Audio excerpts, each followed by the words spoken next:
Frankie, what I'm seeing right now looks a little calmer. What's it feeling like?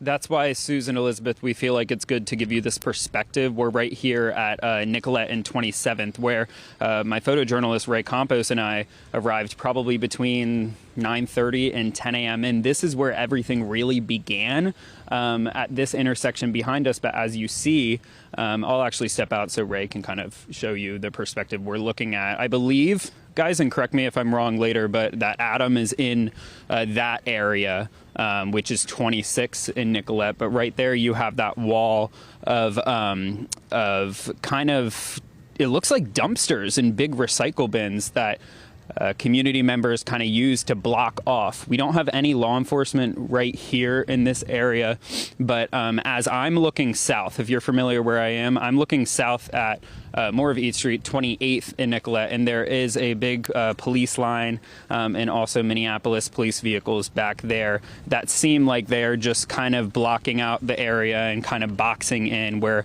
everybody is, so cars aren't roaming around, although I do see some going west and east. I'm going to bring us to a man right here, Mike. He just got here. Mike, you said you live in South Minneapolis. You were yelling some words as you walked up the street, and I want to ask you, you came out here today on a day that is negative temperatures. Why? Well, I'm a lifelong South Minneapolis resident. I support the police. I support the military. I love South Minneapolis, and today this could have just as easily been me that got shot. Why? Why so? Because I'm a Minnesota permit carrier. I love donuts. I could have been in the donut shop. I would have came out and I probably would have filmed ICE, because I don't think what they're doing is right. And so I had to come down here and see the spot, and I just can't believe that they shot him in cold blood. As a Minnesotan, seeing everybody out here today, you said that you were also out on these streets during 2020. Is that correct? Yes, sir. I rode my bike down here after they killed George Floyd, and I cried after what I saw that they did to my neighborhood, and I just pray that everybody stays vigilant but also peaceful, because I don't want to see this happen to my city again. Call in the National Guard, keep things quiet, but get ICE out of here. I don't think ICE belongs here. I've never had a problem in South Minneapolis with immigrants. They feed me, they roof my house, I just don't get it. 3,000 of them? I don't get it. That's why I'm here. Can I give you a hug, man? Yes, sir. All right. I think we need more of that today. That's something easily that we can agree on. So I'm going to go see the spot and figure out what my next move is. Okay. You take care of yourself, and that's what's most important today. Right, okay, guys, thank you very much.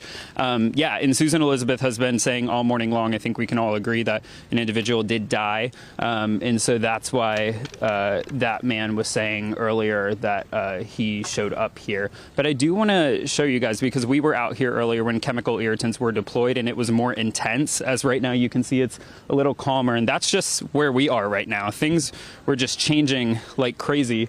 Earlier, that whole crowd was down here, the original crowd, but as we know, 2026, as social media works, videos circulate, facts get out, and now we're just seeing people pouring all around. What I do want to show you is something we found on the ground, and that's a rubber bullet right there.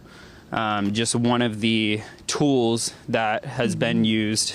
My photojournalist Ray's just asked me to back up right there. Is that good, Ray? Can you see that right there? Yeah. So that's just a rubber bullet. On the ground, we are seeing just like different canisters being used and stuff. We were here when at this intersection right here, irritants were first deployed.